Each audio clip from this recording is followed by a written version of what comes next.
The SEC is taking a beating as they will not play for a national championship for the second straight year. What's wrong with the SEC, the squad, getting together? You're talking ball with the SEC squad, sponsored by Game Time. From Alabama to Tennessee, from Georgia to Oklahoma, from Auburn to Texas, it's the local experts of the Locked On Podcast Network bringing you scoops, breakdowns, and the most comprehensive preview of the upcoming SEC weekend. It's the SEC squad, and we have a seat for you. Hurt feelings and thin skin are prohibited. Squad up, you're part of the SEC squad. That's right. Welcome into the SEC squad. Sit back, grab your favorite beverage, and join us as we get ready for another week talking all things SEC. By the way, today's episode brought to you by our friends at FanDuel. From big upsets to game-winning drives, the NFL playoffs are better with FanDuel. New customers can bet $5 and get $200 in bonus bets. Guaranteed win or lose. Visit FanDuel.com today to get started. Let's welcome in our panel. We got a fully loaded squad show today. We got Brandon Olson from Locked On Gators. We got Stephen Willis, Locked On Ole Miss. We got John Miller, Locked On Mizzou. Luke Robinson, Locked On Bama. Chris Marler from Locked On South Carolina, or Gamecocks rather. John Williams from Locked On Sooners, covered Oklahoma. And Corey Burton, host of Locked On Vandy. John Neighbors, always living in the emo world, host of Locked On. I'm hurting for my man. I don't know what's going on in his world, but I'm hurting for John over there. Yeah. I'm Chris Gordy, host of Locked On SEC. And, guys, we've got a lot to get into. I'm glad we got a full house because I felt like, what's his name, Jon Snow the last week or so, out there in the field with the sword, fighting for the glory of the Southeastern Conference. Guys, help us out here. Is the SEC dead? Big Ten fans are just claiming dominance over the conference. They are about to, Ohio State with a chance to win back-to-back national championships in football. Is the SEC little brother now? Brandon Olson? Hell no. Just simply put, hell no. Like, I think for me, one of the biggest things is that every other conference has to go, oh, well, it's not the SEC. They make it SEC versus the field, and I feel like that alone just answers it for me that, they're still kings. If you have to constantly go, it's anyone but the SEC, you lose right there. That's at least how I look at it. Yeah, you have a situation where I think what has happened is Alabama has taken a step back. Georgia played a playoff game with a backup quarterback. And all of a sudden, everybody gets the confirmation bias because they want it so badly for an SEC team to lose and all of this over and over again. The SEC's not down. They were down a little bit this year, but that was because Bama was down and Georgia was injured and things like that. But what you're actually seeing in this age of the 12-team playoff, you get more teams that get to recruit to the playoff, which means it's going to spread people out. The transfer portal is going to suck away depth. And all of a sudden, these elite teams, these Alabama from 2014 and 2015, that era, those Georgia teams that were early on, those are gone. Those eras have ended. But what's going to happen is the new version of the SEC is going to rise up because it's still the conference with the most NFL players, and the better players are the better teams. John Miller, what say you? To me, 2 years isn't much of a trend or a pattern, I have to say it. And just when you look at it, I just think the overall spectrum, I just think the SEC has a lot more options in future years to be potential champions. The Big Ten, obviously Ohio State's looking great.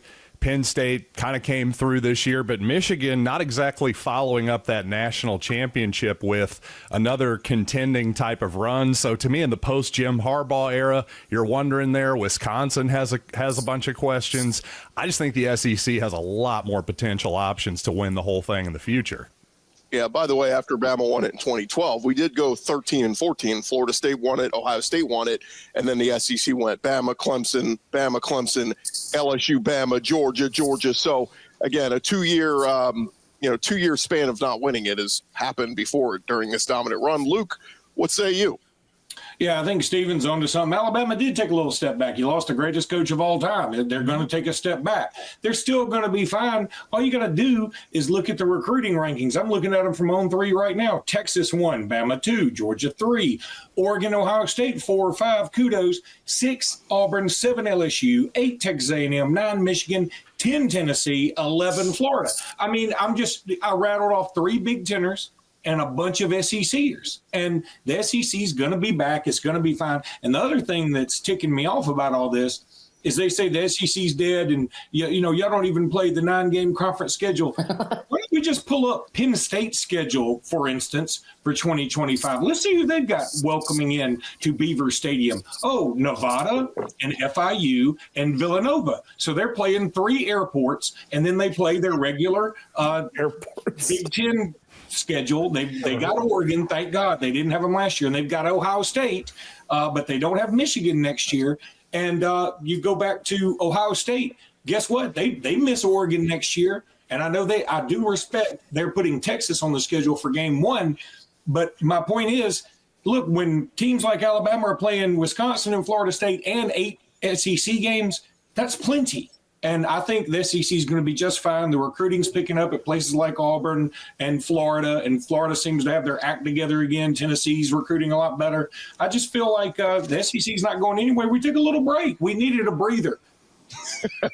Too much winning was happening. You're right. We needed a little break from that. Chris Marler, have a take. I'm glad that somebody brought up the Big Ten finally getting in, because I know with the Sidney Thomas thing, I knew the top heavy was going to get brought up at some point. But when you have a 3-team league out of a 14-team conference for roughly 3 decades, and you have to add 4 more teams just so you have a 4th good team, you have 18 total teams in the Big Ten. Thank God they were good enough to get 4 teams in the playoff. I mean, what are we talking about here? I think the thing for me, I don't know if I'm most offended by the egregious takes of, well, they didn't have anybody play for the national championship for the gasp 3rd time in 19 years. I don't know if that pisses me off more, or the horrible, horrible jokes. The one joke that they've gone to the well to over and over and over again with Nicole Auerbach, Tom Fornelli. I expect it from DK because he's been a one-pitch guy for roughly a decade now. But my God, it is. I just show us on the doll where the SEC hurts you. Like what happened to you guys? It is the conference version of daddy issues, the biggest I've ever seen. Yeah. I thought you said Diddy issues. That's way worse. Yeah, that's a good point. John Williams, save us from this. Well, I just want to welcome everybody to the full Texas experience. Like anybody that was hoping that Texas would be the answer to the SEC, welcome. This is what the Big 12 has been dealing with for 2 to 3 decades, basically. Anytime you expect Texas to rise up and be Texas is back, they fully disappoint. But you look at the SEC teams that made the playoff. Tennessee, with a first-year starter in Nico Iamaleava. They were a good team. It's just the lights were too bright, and that Ohio State team was really, really good. Really good. Texas, Quinn Ewers, he's just too immobile to make a difference for that team. And Steve Sarkisian had PTSD from when Oklahoma stopped him at the goal line in the 2023 Red River Showdown and did not know what to do at 1st and goal at the 2. And then you look at Georgia, as Steven mentioned, a backup quarterback, a not as good Georgia team as what we've experienced. So is the SEC down this year? Yeah. Is it going to be fine? Of course it is, because it's still one of the most competitive leagues in all of sports, not just in college football. Yeah. Corey, what's your take on all the SEC doom and gloom? Where's the doom and gloom? Like we're still Big Brother, because everyone's like, oh, SEC this, SEC that. Like there's no SEC teams in the national title game, and yet we're still the topic of discussion. We'll never be. We aren't, and we never will be little brother. I mean, look at the gauntlet of the schedule that every single one of our teams had to go through. Not Texas, but yeah. But not Texas. But for the most part, all of us went through a gauntlet of a conference schedule. The Big Ten does not do that week in and week out. They do not have to prepare like that week in and week out. And it's just grueling. And it's not a skill position comparison, because skill positions are dime a dozen, feels like. It's the trenches. We have more NFL linemen in our league than any other league, and we dominate the line of scrimmage for the most part. Just didn't work out in our favor this year, but usually we have more depth. Corey, I just don't think you're given enough credit to playing a game on a cold Saturday afternoon in a lacrosse stadium outside of Lake Michigan. You go up and go play. Yeah, go up and play Purdue in front of 12 people at 11 a.m. Or Northwestern at their makeshift stadium. That's unbelievable. Have you seen that? Yeah, that's what he was referencing. And Rutgers, which You know is how bad it is when the Vandy guys talking about your stadium?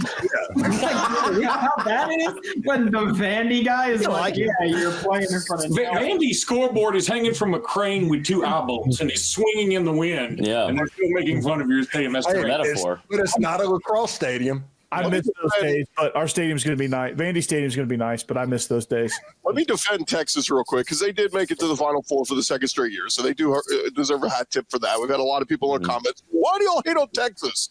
Look, we like Texas. You're just new, and everybody's got to come around on you. John Neighbors, I'm sorry, it was luck of the draw. This is how it came around. You're last, but John, give us your thoughts on all the SEC counter talk. Yeah, it's all right. I'm used to being last. I'm a Razorback. I'll be honest. I'll bite at it. I think that the SEC is not dead, but there's not going to be a single coach that's at the respective schools right now that's going to win a national title that's not named Kirby Smart or Steve Sarkisian. Those are the only coaches in the SEC that are going to win a national title with their respective schools.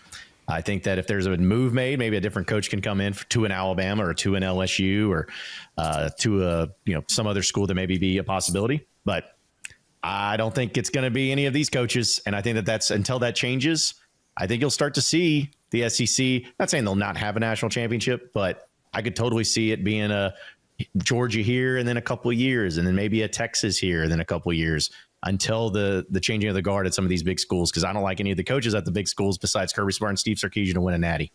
But it will not be Texas 8-4. I don't mean to be if Colt hadn't gotten hurt guy, but if Carson Beck hadn't gotten hurt, is there anybody that thinks that Notre Dame still would have beaten Georgia?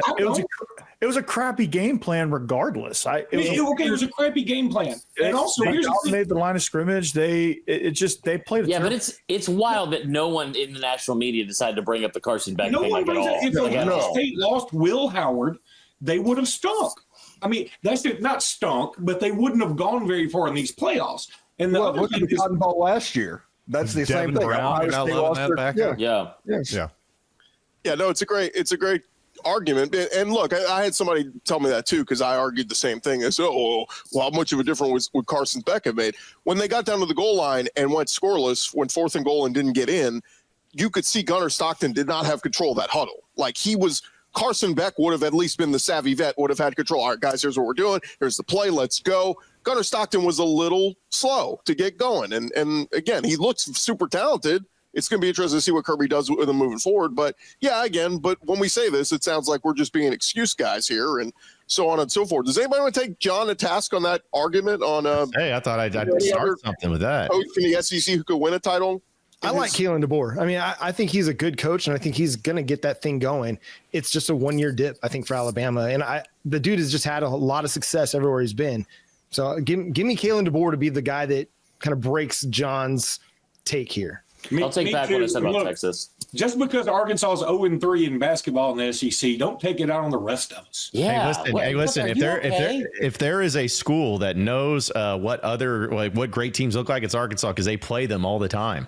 So trust me, we're experts in it. But I love that you have the brightest lights on your actual like studio, but you have just the dimmest spirit every week that you join us. And he has Hogs by 90 behind him. No, that's now become a running joke almost now, kind of like this live stream that we do. But I will say, this is live. It's not live. It's a great thing though in the SEC when you can see, and because I've always been a guy that starts the chant. I love the SEC and I've always done it that way. But again, it's just Lane Kiffin ain't winning one at Ole Miss. Billy Napier's not winning one in Florida. None of this is happening. It's going to be Kirby Smart, because I agree with the Carson Beck take 100%. Kirby Smart, national championship winning coach. I didn't think Steve Sarkisian could do it.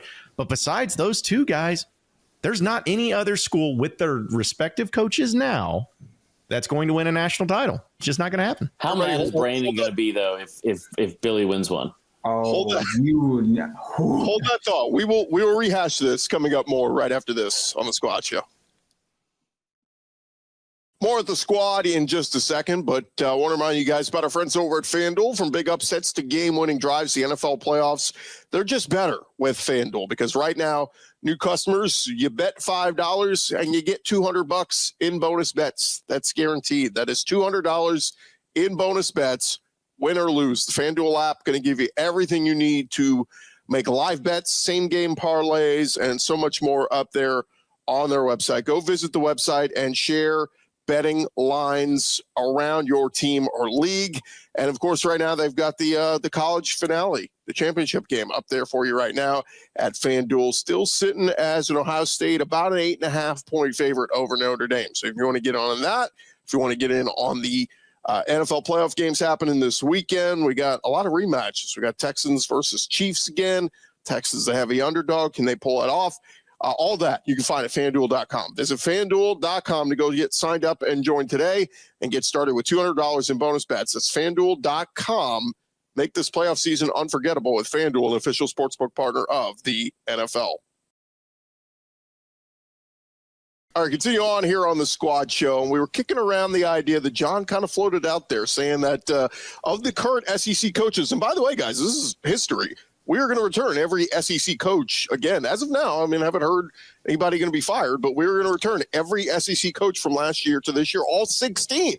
It's never been done before. 16 SEC coaches all return next year in their current spots. But give me a thought. Okay, if there is one of these other SEC coaches going to win a national championship next year, not named Kirby Smart or not named, who would you say, Sark, who would it be? Next year specifically? Next year. Ooh. That's a tough one. I mean, I just think, I thought John was saying in the future in general, like any of the coaches at their current spots, as long as they were there. But regardless, I think if you parlayed all of those together at FanDuel, John's probably onto something in terms of the odds. But again, I think when you have, I think programs like Tennessee, programs like, selfishly, Missouri. I think that they're South Carolina, quite honestly. I mean, they weren't that far off from the playoff this year. I don't think it's impossible to see that. Whereas some of these other sort of middle of the pack Big Ten teams, I do think it's more impossible. I will say that. South Carolina. Don't speak on our That's completely impossible. They're like a playoff contender next year. Why do you think that? I don't care how good of a year they had. I can't possibly get behind the idea that Shane Beamer will ever do anything meaningful. He is the only guy that's 0-2 against Billy Napier. And he's got like a 27-point differential in the two games that they've not only that, and Brandon, the good news for everyone else, 38-6 more talented. The good news for everyone else here is that since we had to listen to you talk about Billy Napier for the first 8 weeks of the season, we don't care about your opinion on coaches. That's fine. That's great. I'm not in on Billy. You were the front of the parade about we got to get Billy out of here. You and John Neighbors have so much in common. I just realized it. Don't say that. It's so true. Beautiful hair. Brett Bielema can get under Shane Beamer's skin that badly. They ain't winning a national championship with him. Soft. Yeah. Sure.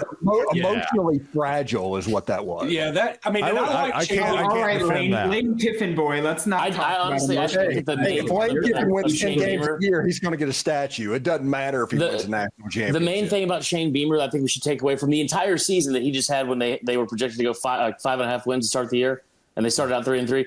From the entire season, I think the main takeaway should be how he responded in the third quarter of the Cheez-It Bowl. I think we're all on the same page with that.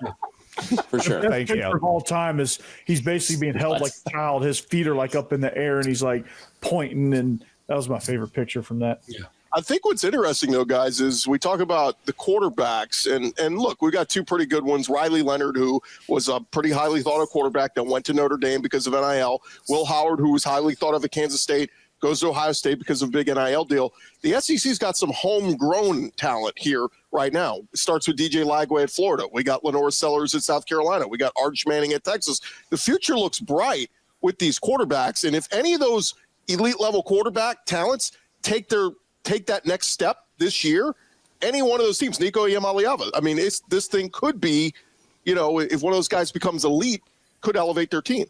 I would just like to say, last week, by the way, everybody that was here, which I think is just at this point, Gordy and Luke were the only ones that were here. You guys talked, and John, so everybody but Zach. You guys talked a lot about quarterbacks and didn't mention DJ Lagway in that, and that is absolutely despicable. And you should be ashamed of yourselves. All right. They just did that He's about getting brought up right now. What do you want from me? I'll go to that. You guys talked about it last week. You guys, all these quarterbacks are turning, and didn't mention DJ Lagway. Hey, I'm actually kind of offended that Arkansas didn't get much love, but Taylor Green is the second highest returning passing leader in the SEC this past year. So yeah, Garrett Nussmeier, Taylor Green, obviously, if they both take a next step in their development, can maybe help carry a team. I mean, we've seen Brown going to LSU is a huge deal too. Like that's it. Brian Kelly's not winning a title at LSU, though. He cursed himself about, I can't win a title at Notre Dame, and now they're in the national championship game. They're not going to win. But in his defense, when he said that, it was a 14 playoff still, and NIL wasn't really a thing yet. So we got to remember when he said that. It's still going to haunt him. I prefer to let it haunt him. Thank you. I feel like you're trying to do the haunting more than anything. That's me. I'm just hovering over Brian Kelly. I mean, the thing with Kelly, too, though, I feel like you're just reading Nicole Auerbach's tweets, Luke. That's all. Let me tell you something. If there's anybody who's gotten more annoying than her and that cabal of people who, like Marler said, tweet the same thing. They keep saying things like, I can't believe the committee let the Denver Broncos in. Right. The 700th time. Let it go, people. I mean, my point is, there are too many teams in the NFL playoffs and too many teams in the college football playoffs. That's what I said when they expanded to 12. And I'm pretty sure I was right. They need to expand it to 16 and do away with buys. Let's just go with 32. Let's do what absolutely. Let's not do that. The Falcons would still find a way not to make it, so I don't need that. It's Arkansas. They let the Saints in twice. Marler, are you a Falcons guy? Yeah, Atlanta. Love it. That makes one of us. Two of us. I'm a Falcons guy too. No, I'm saying that makes one of us that loves it. So, I mean, they make it difficult, but Marler, you were going to make a point on all this. He wasn't. Marler just says things until his internet cuts out, and then he's like, "All right, I guess I'm done with my job." He did text us. He has 5% left on his phone. Yeah, I'm at 2. He's kneeling the clock out right now. So real What quick, does that even mean? everybody give me a team. If it's not Texas and it's not Georgia next year, an SEC team with their current coach wins the national championship next year, who is it? Brandon Olson, start with you. Vandy. Oh, I'm gonna be a jackass about it. No. I'm gonna be a jackass about it. And here's the thing: I'm gonna say Florida. I'm gonna do it. Not that I think it's gonna. I don't think anybody's gonna do it. That's not those two next year, at least. I will say that I think Florida has built a really good roster. Coaching is the reason that I don't think that they're going to be successful. I think roster-wise, they've built one hell of a roster. So if Billy wants to pull his head out of his you-know-what and win some damn football games. Hire Buster. Yeah. By the way, he should. I had a national person tell me at the Cotton Bowl the other night, they said, all this hype about Arch, future #1 pick, he said, it's DJ Lagway all the way. It's DJ Lagway, but they'll be in different drafts, so it's fine. Yeah. Stephen Willis, I assume you'll take the Ole Miss Rebels? I am going to take the Ole Miss Rebels. They are the #5 betting favorite, according to FanDuel, to win the What were they this year? In that case, they were about that too. Hey, but hey, I'm just glad we got that one established. Austin Simmons might be the most surprising quarterback in the SEC next year. He is a star. He is a future #1 level quarterback. And the talent that they have, they're going to be good. If Lane can drop the analytics crap, because the analytics is what I blame for what happened to them this year. Oh, man, you're on that cloud. I get it. Yeah. Analytics is just old English for bad football. That's all it is. And if he can get away with that, they can win some games and get into the playoff. But they lost 3 games this year because they refused to take points whenever they needed to, and they went for it unnecessarily. John Miller, give me your squad. So to be clear, Alabama's on the board. I can take them. Sure. I'll go ahead and take Alabama then. I'll make Luke happy. I mean, it's been 1 year where Alabama lost 3 games. And yeah, most recently they looked pretty bad against the Oklahoma Sooners. I get it. Let's not completely lose our mind with recency bias here. The Tide could win this thing. They could win it next year. With Ty Simpson, I assume, right? I have no idea who their quarterback is going to be. Or- It matters. Don't get me wrong, but I'm just saying you got to give them a shot. According to Twitter, they're going to get Quinn Ewers. Luke, it's not a draft, so you can take Alabama. I know that's what I was like. Dang it, did he take my? No, I'll go Alabama too. I mean, look, I'm not saying I believe that that's what's going to happen. Mm-hmm. If you're asking me the one that has the best chance outside of Texas and Georgia next year, I do think it's Alabama. Even if it is, whether it be Ty Simpson or Keelan Russell, I think they're going to go through a pretty rigorous schedule that'll have them hopefully toughened and.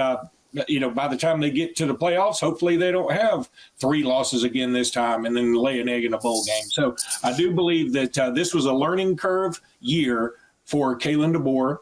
I believe in the guy. Yeah, he made some mistakes this year. That's certainly understandable. He's following a legend. It just happens. He's pretty good in his own right. I believe if a team that's not named Texas or Georgia wins it, it would be Alabama. Marlo, who you got? All right, I'm a 1%. So when this cuts out, just remember me like this and nothing of my bad stuff. I'd say Bama and LSU are the top 2. And I'll give you a dark horse just because their schedule was this year and how easy it was. Peace out. Texas A&M, Marcel Reed, all of them. Oh, Okay. man. Okay, Aggies. Reframe that. Okay, well, we got So Marlo's. disappointing. We got Marlo's picking there. Texas A&M as the dark horse. I love He when did say people are on Texas A&M. brand. That was a bold take. If you're looking at the 2 teams that are in the national championship game, what do they got in common? They've got really, really good defenses and athletic dual threat quarterbacks that can grind it away. What does Oklahoma got going for them? They got a really good defense, and they brought in a transfer portal quarterback that's pretty athletic. With that being said, I'm going with Josh Heupel and the Tennessee Volunteers. Okay, good. Both bad answers. The tease was bad and the actual answer was bad. Listen, Hype's building a pretty good defense. He's got an athletic dual threat quarterback in Nico. And Mickey Mouse offense. They're never going to do it. Well, Nico could take circle that back. That was hard though. I fought all week for them to give Ohio State a game, and it was not a game. So they made us look pretty bad. Corey, who you got? Yeah, I if you asked me this question 6 weeks ago, I probably would have told you Tennessee had probably the best chance of the next group on the cusp, but no, I stuck my neck out and called Ohio State soft, and Tennessee, well, they said, you know what, screw you. So I'm going to go with Alabama because if they figure out the quarterback situation, that's the team that can jump in there and do it. I mean, Kalen DeBoer, if he gets the right guy, he was trying to make Jalen Milroe Michael Penix, and it just didn't work. And so he gets his own guy in there. I don't know if it's Ty Simpson. I don't know who that quarterback is. I don't know who that guy is. But Kalen DeBoer's got to get his guy in there, and they have everything else around him. They just got Isaiah Horton out of the portal today, didn't they, Luke? No, not today, but they did get him out of the portal. Yes, yeah. I saw that today, so maybe I thought it was just today. But no, he's been announced for a while, and he's a really good third option when you consider you got Jeremy Bernard and Ryan Williams as your other 2. And so that's why I think it's going to make the quarterback, whoever that may be, a lot better. And then LSU is a dark horse there. I mean, I know what you said about Brian Kelly, but they've got some weapons. They got Barryon Brown that can stretch the field vertically. Nussmeier can sling it a little bit, and they might just luck into something. Yeah, and the big thing with me on that one is if Nussmeier, we saw Joe Burrow 18. Nobody was talking about him as Heisman Trophy winning greatest quarterback ever. 19, he took that huge leap. Jaden Daniels, year 1 at LSU was pretty good, but the biggest gripe was he's got to improve his throwing. He did. That next step became a Heisman winner. Can Garrett Nussmeier take that step? I don't know, but if he does, that will have LSU in the playoff next year. We'll see.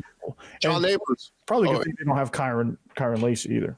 Probably. Well, I still, again, 0% chance any of these coaches and teams win. But if I have to pick one, I mean, everything's been kind of said and taken, but I guess it would have to be Alabama and Kalen DeBoer. I mean, I don't think he's going to get it done. I think next year is going to be his last year at Alabama. And I think that, they're going to be a good team, but if they put some things together to get some things going, then I think they got the best chance at it. But you think we fire him at the end of next year? Flabbergast. Yeah, actually, either you fire him or he goes running. One of the two. What would that take? Steve Sarkisian returns to Tuscaloosa for 2026. Hey, how many games does Hugh Freeze need to win to save his job? Man. 7. A 7 as long as one of them's Alabama. I think 7-5, even losing to Bama. He's safe. 6-6. What does it look like? What's his buyout? I mean, my God, I have to say all 16 coming back this year. That made me think maybe nobody wants to pay these big buyouts in the SEC. Nobody can afford to anymore. That's what I'm saying. We'd rather pay NIL than a buyout. Makes if you're sense. getting a pass this year, though, it means you're on the hottest seat next year. True. All right, guys, one more quick segment when we return. An SEC coach sliding into a ring girl's DMs. We're talking ball next. Back to the squad in just a second, but first, this message is brought to you by PrizePicks, the place to get real money sports action. With over 10 million members and billions in winnings, PrizePicks has changed the game in daily fantasy sports. Whether it's the playoffs or regular season, PrizePicks has made it easier than ever to win big while enjoying all the football action. And now it is playoff time. There's no better way to get in on the action than with PrizePicks. And here is how it works. You simply pick more or less on at least 2 players, and if your picks hit, you can win up to 1,000 times your cash. Yes, that's right. 1,000 times your money just by making a few simple picks. And for us, it's been a lot of fun to watch these playoff games. And, maybe you like Lamar Jackson to go more than 250 passing yards, or Travis Kelce for more than 70 receiving yards. Whatever it is, it's fun to predict and easy to play. Plus, with PrizePicks Flex Play, you could still double your money even if one of your picks doesn't hit. And with the app, you get your winnings fast, sometimes in as little as 15 minutes. If you're ready to run your game this football season, download the app today. Use code LOCKEDONCollege to get $50 instantly after you place your first $5 lineup. That's right, $50 just for playing. Don't wait. Take your game to the next level with PrizePicks. It is PrizePicks. Run your game. SEC squad rolls on, and guys, one of the more fun stories we've seen of the last couple of days, ring girl Sydney Thomas. She became pretty popular. The Mike Tyson, Jake Paul Netflix fight. Wasn't Mike Tomlin. And she is a University of Alabama student, but reports out there that she had an SEC admirer, an SEC head coach sliding into her DMs. And so I thought, the internet was all abuzz at who it could be. I thought I would pose it to the squad. Who do you think? Which current SEC coach slid into her DMs? Brandon Olson. Did she specify football?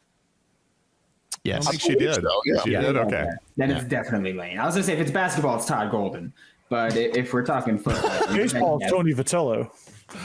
Oh man, was the alum Tony Vitello? Did take a Picture was a group chat.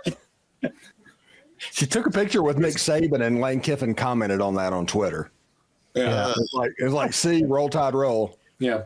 See, and if we were going to talk about coordinators, then it'd be Bobby Petrino. So let's just all make sure everything's covered there. Yeah. Right. But it's fun. Like, here's the thing: everybody's going to say, like, "Oh, it's Kiffin," or Hugh Freeze and all that.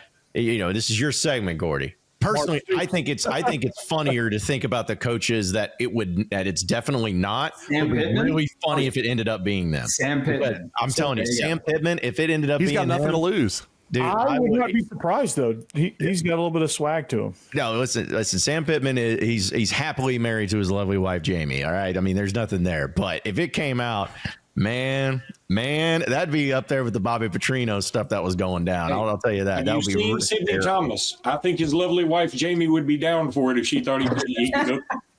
And look, here's the other thing. Boss hog. If we're going with funny guys, it could be.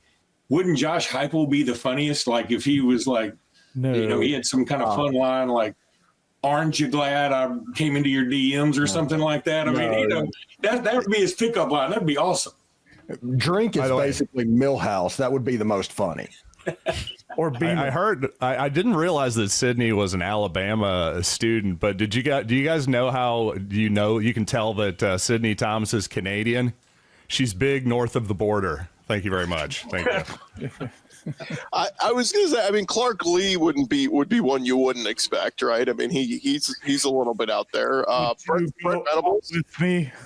Oh, just the personality would be he's got an excellent personality. Maybe it was Shane Beamer, and he DM'd her and said, "Don't you think Brett Bielema sucks?" He's wearing the glasses like that Matthew Mitchell thing. He's like swagger. Brandon, you don't think Napier? You wouldn't give him a shot? I would never. No. He doesn't go for it on fourth down enough. He's not about to go DMing and taking time at risk like that. Any former SEC coaches you think would be liable to do Ed that? Orgeron 100%. Yeah. Oh yeah. Chad Kelly made him run at Mia Khalifa. Brett Bielema, we know he's got that Mike blackjack game. Dubose. Yeah, well, I'd say Wes Miles too.